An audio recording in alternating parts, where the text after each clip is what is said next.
Greetings and welcome to the channel. This is Michaela from Team RetroArch, where we like retro games and the devices that bring them to us. So you did it. You went on the Retroids, you went on the Odins, you got your brand new retro handheld in hand, and you have no idea how to set it up. Well, fear not, my friends, because in this video, we are going to get you from zero to hero, and we're going to get that brand new Android handheld of yours purring. At time of recording, setting up these Android handhelds can be a little bit intimidating because there's a whole bunch of standalone emulators, and then you also have to worry about configuring front ends and doing different things for different systems. And we're going to cover all of that in this video. It's going to be a bit of a long one, so grab your beverage of choice, have a seat, and let's get to work.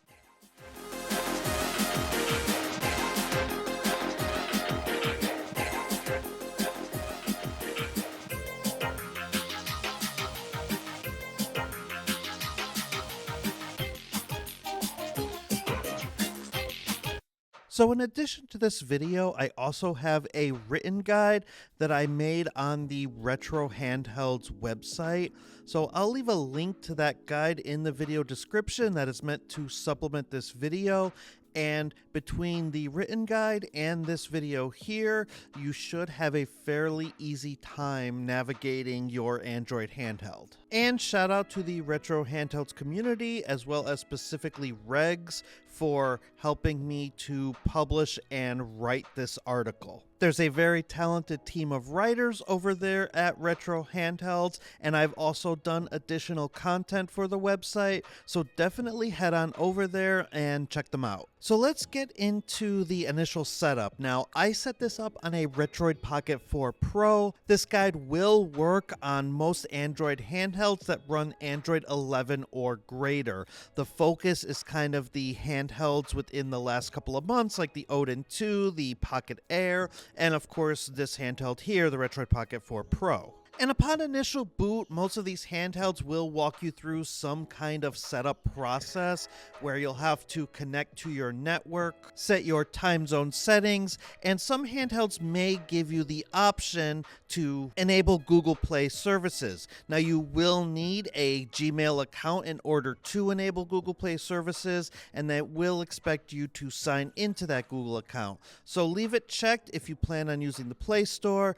Otherwise, uncheck it and you'll have to do some workarounds to get apps onto your device, such as this screen you're seeing here, where you have the option to pre-install certain apps. Now, I would only use this if you are not using a Google account. However, the best versions of these apps are either going to be through the Play Store or through another source that we're going to configure later on in this video. And then finally, you'll typically get the option as to what kind of front end you want to start with.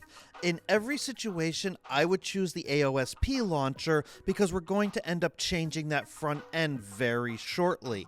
And here we go. We're done with initial setup and we are on the home screen. Now, don't get too comfortable because we're going to change this home screen up really quick. And we're going to do that by going into the Play Store and signing in with our Google account. And then from there, we're going to look for an app called Daijisho by Tapioca Fox. And we're going to go ahead and install this app as our front end. You can also install from their GitHub page, which is linked in my written guide. Now, once it's installed, we're going to go into our Android settings and we're going to go to apps. And then from there, let's go to default apps. And we're going to change the home app from Quickstep to Daijisho. Go ahead and give it whatever permissions it asks for. And now that that home app is set, whenever you hit the home button on your device, it will automatically load into the Daijisho front end, and then we could start setting up our platforms that we want to emulate. So now, if you go ahead and click the Download Platforms option, you'll be able to set up the systems that you plan to emulate.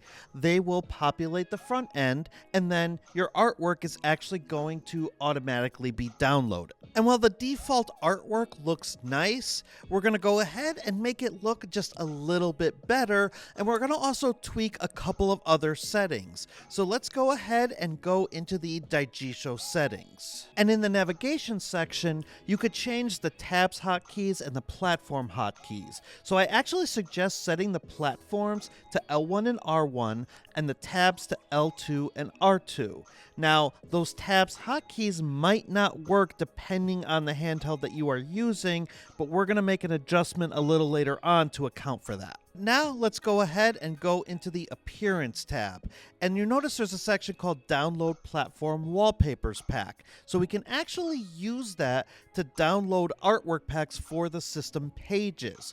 So I actually recommend the Vivid Extended Wallpaper Pack, and that was recommended to me by one Zoo from the Retro Handhelds community. And we're also going to make one small adjustment to make this pack even better, and we're going to scroll down a little bit, and we're actually going to make sure Hide Title is turned on. And that's just going to give you a really nice setup where you're going to get a picture of the console with the logo, and in my opinion, this is just a really nice look for this front end. So now that we have the front end set up, let's now set up our SD card so that we can actually start to put ROMs on this device.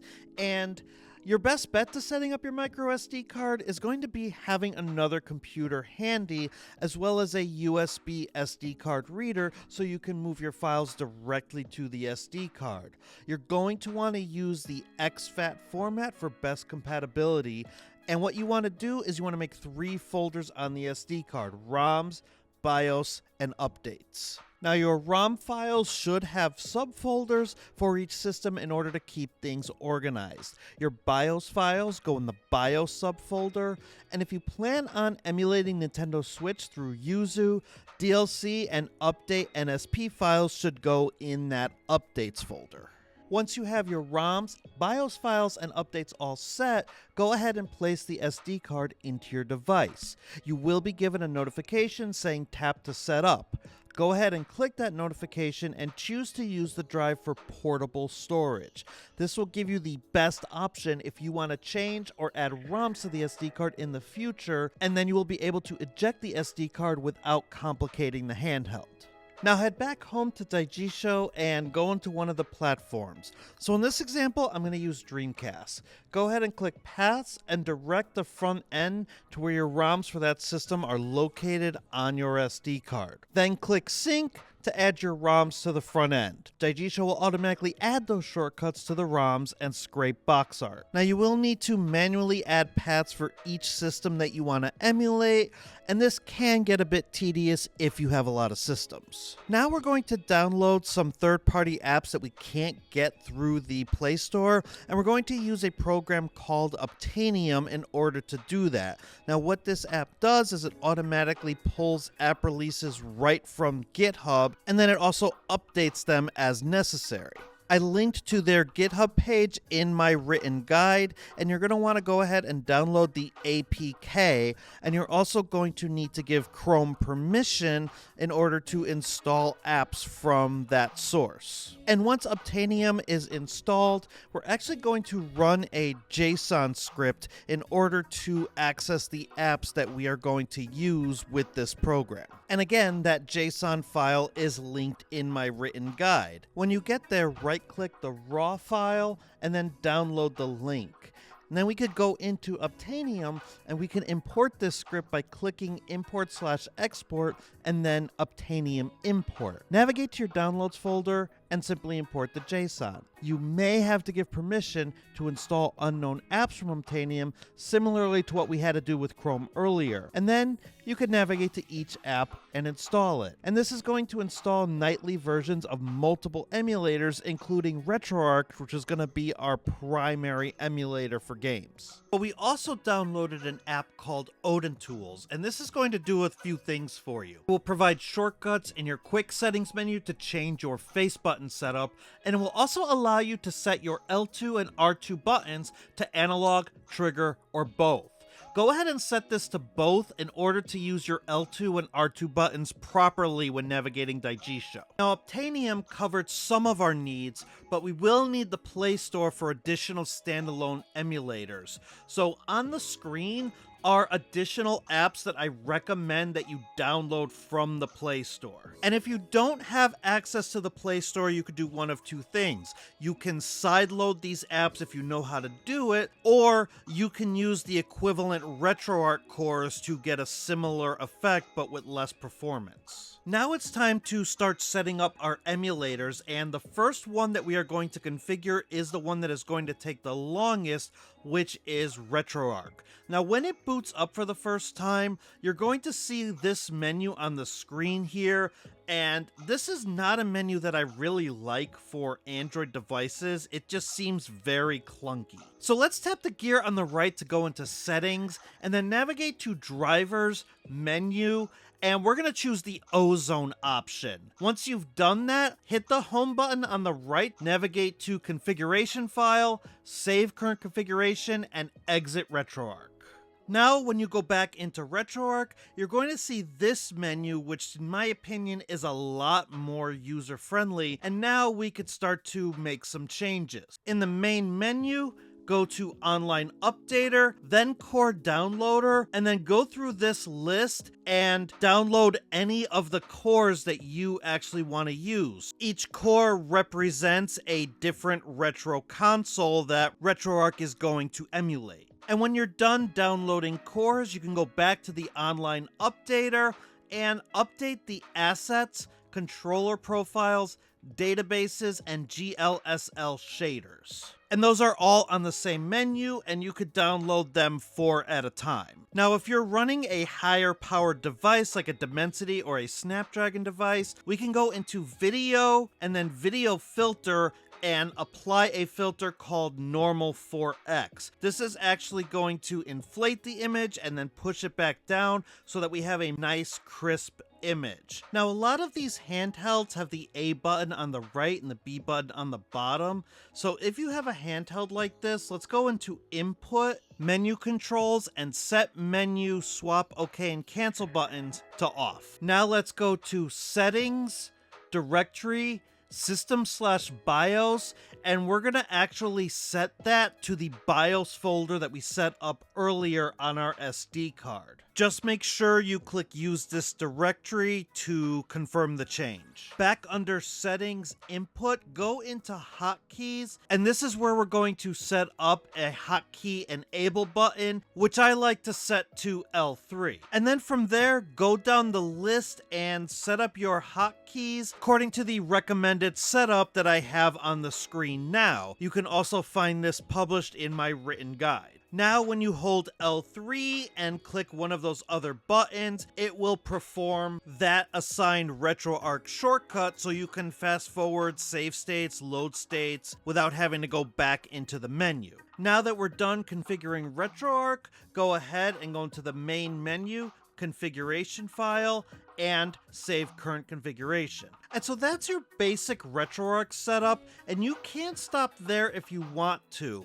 But I like to go in and change the control setups to match the game that I'm playing. And you could do that by going to Controls in the RetroArch Quick menu. And so on screen right now are some examples of control setups that I like to do. For platformers, I like to set B to Y and A to B. But for Pokemon games or RPGs for Game Boy and NES, I like to set the select and start buttons to Y and X. So I would say definitely play around and pick a control scheme that fits best for your use case. Now let's do a couple of tweaks for Super Game Boy Enhanced games. So back in Daijisho, head to the Game Boy section and click the pencil on the far right. Change the default player under Player Settings to 63 GBA RetroArch 64 MGBA. What this will do is it will load your Game Boy games with the MGBA core, which has support for full color in games that are SGB or Super Game Boy Enhanced. Save your changes, and then load up a game like Donkey Kong, Kirby's Dream Land 2, or Pokemon Red, Pokemon Blue. And then we're going to enter the RetroArch menu using the hotkey combination that we set up earlier, L3 and X. Then navigate to Quick Menu, Core Options, Video, and set Use Super Game Boy Borders to off. Then you will see full color in those supported Game Boy games. Now for Game Boy games that don't have Super Game Boy support, go into that individual game settings in Daijisho, click Custom Player, turn it on, and set it to RetroArch 64 Gambate. Now go into the game, and under the quick menu in RetroArch, you want to go to Core Options, set the GB colorization to Internal, and the internal palette to Special 1. Now this can get a little bit tedious because you'll have to do this with every single Game Boy game that is not Super Game Boy supported, but you will get a much better picture as a result, so it's definitely worth your time. However, I can understand that you might not want to do this, so if you decide to just keep with the same MGBA core, then your games will maintain a grayscale look like the picture you see on screen now. Alright, we're almost done. Now we just have to go in and configure some standalone emulators. So let's start with Mupen64. When you boot it up for the first time, click the plus button on the bottom right of the main menu, click Select Folder, and then navigate to where your N64 ROMs are located. Click Use this folder, and then click Allow. It will take a minute to scan your ROM library, and once you see the box art, we can configure a couple of other settings. Hit the back button on your Android device to enter the menu, and navigate to Settings, Display, and set the rendered resolution to 640 by 480. Under Profiles, select Profiles, set the emulation profile to Glide 64 Accurate, and you could adjust this if you are on a lower powered device. On this same menu, select Controller 1 Profile, and then Manage Profiles. Go ahead and click New, and then you could give it a name. Because I'm using a Retroid device, I named mine Retroid. Now click OK, and you will get the option to go through and map all of the keys to buttons on your Android device. And on screen right now is actually the controller layout that I recommend. I feel like this is going to be the easiest way to play those N64 games on a modern controller. Next up is the Redream emulator, and all we really have to do here is add our games directory, so we just have to navigate to where our Dreamcast ROM files are. And then if you're using a high-powered device and a paid version of Redream, you can go into the video settings and set the resolution to 1920 by 1440. Now, the most important part of the DuckStation emulator is to make sure that we import our BIOS file, but you may also want to set the resolution scale to a 3 or a 5x resolution. Then go ahead and click Import BIOS, navigate to the BIOS folder on your SD card,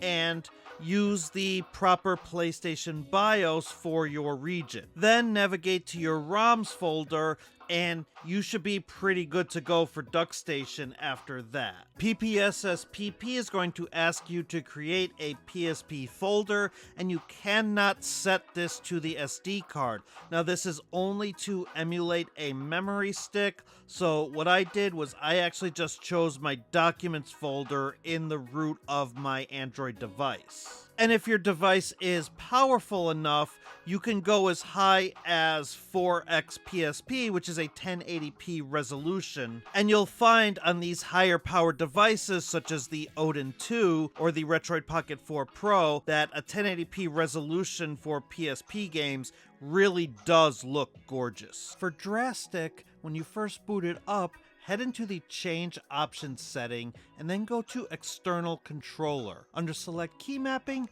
click Generic Gamepad, then No Mapping. Click Map Control, and then map your buttons accordingly. And you could follow the same layout that you would for a regular Nintendo DS. And when you're done, click Map Special. And then in there, you can skip a lot of the hotkey stuff, but the 3 hotkeys I like to set are L2 for screen swap, R2 for open menu, and R3 for pointer down. Now, once you have everything mapped, scroll down slightly and look for right stick mode and change that to pointer mode. Now we can use the right stick as our bottom screen stylus, and if we click R3, it will accept that command. Now let's launch a game and press R2 to get into the menu. And from there, we can edit screens and virtual pad. And from here, you can click Resize Screen to adjust your top and bottom screens to where you want them to be. When you're done, hit back, and then you could either save your screen layout as a per game basis, or you can save it as a global layout. Now, while the Dolphin emulator is very straightforward for adding games, it tends to get a little bit more complicated when it comes to configuring controls. So you can change that by going into Settings, and let's start by going into GameCube input, and then go ahead and click the gear on the right side next to GameCube Controller 1. And then you can go ahead and map your controls from there. And if you need help mapping those controls, I have a graphic on screen right now that is my personal recommended layout. Now, Nintendo Wii is a lot more complicated because you have different profiles for different Wii Remote setups, and so while you can map the buttons and the D-pad and everything the same as with the GameCube controller, you also need to map extensions such as the nunchuck or the Pro controller, and you also need to put in buttons for shaking the Wiimote as well as emulating pointing the Wiimote at the screen. And so I personally like to implement per game profiles that I can load up well in a game that address all of those unique individual needs. And so while I can't personally recommend a controller mapping for every single situation, here's a basic one that works with a Wiimote with a nunchuck attachment, and that should cover a good chunk of most games. Now, the Citra emulator is pretty straightforward. There's a little bit of a setup process you have to go through where you select your folders and give your permissions, and then you could pretty much jump into your games from there. But if you poke around in the settings a bit, you could see there's actually quite a bit here, including the option to use a custom GPU driver on certain Android handhelds. Now, that's mostly a Snapdragon feature, so you'll notice here on the Retroid Pocket 4, because I'm using a Dimensity chip, I can't actually access that option. But on something like an Odin 2, you probably could. So now let's go into Settings and then Graphics, and let's change the Graphics API to Vulkan. And then depending on the power of your handheld,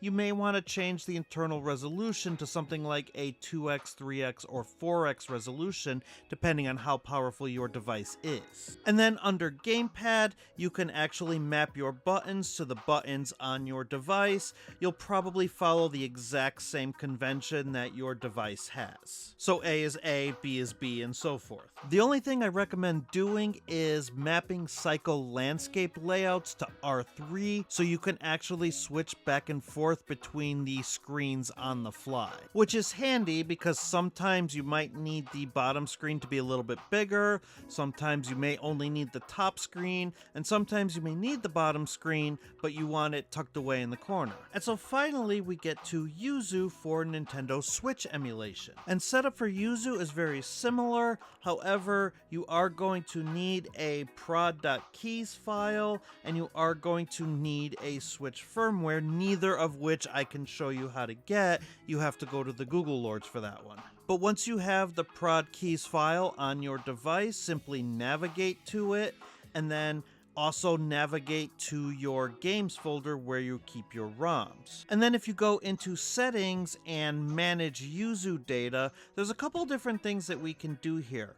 First thing we can do is we can actually install updates for NSP games that we might have, and those should be in the updates folder that you put in the root of your SD card earlier in the guide. And so this is how you're going to install all of your game updates and your DLC. You can also install your firmware from here, but you need to make sure that your firmware is a zip file, otherwise Yuzu will not recognize it. And that's it from there. You don't have to do any mapping with Yuzu because it will just automatically map itself to the built-in controller on your handheld. And so it's been kind of a long haul, but that's actually the last emulator we need to configure. So now after all that, there is nothing left to do but enjoy our Android device. And so this is where I leave you for this week, my friends. When you started this video, you and your Android handheld were at 0, and now you are at hero. Let me give a quick shout out to the Retro Handhelds community for letting me publish my written guide on their website, and a special shout out to the patrons who are doing their part to help keep the lights on here at Team RetroArch. Please know that your support is very much appreciated. And if you want to be like these wonderful people and support the channel, link to my Patreon is in the video description. And let me know what you think in the comments below. Was this guide helpful? Do you have an Android device that you love? And is Android your preferred way of emulating?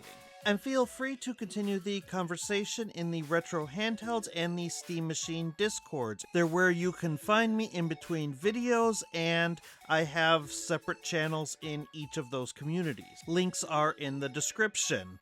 But that'll do it for this video. Thank you so much for watching, and if this was helpful to you in any way, please be sure to like and subscribe. Until next time, bye for now, and don't stop believing.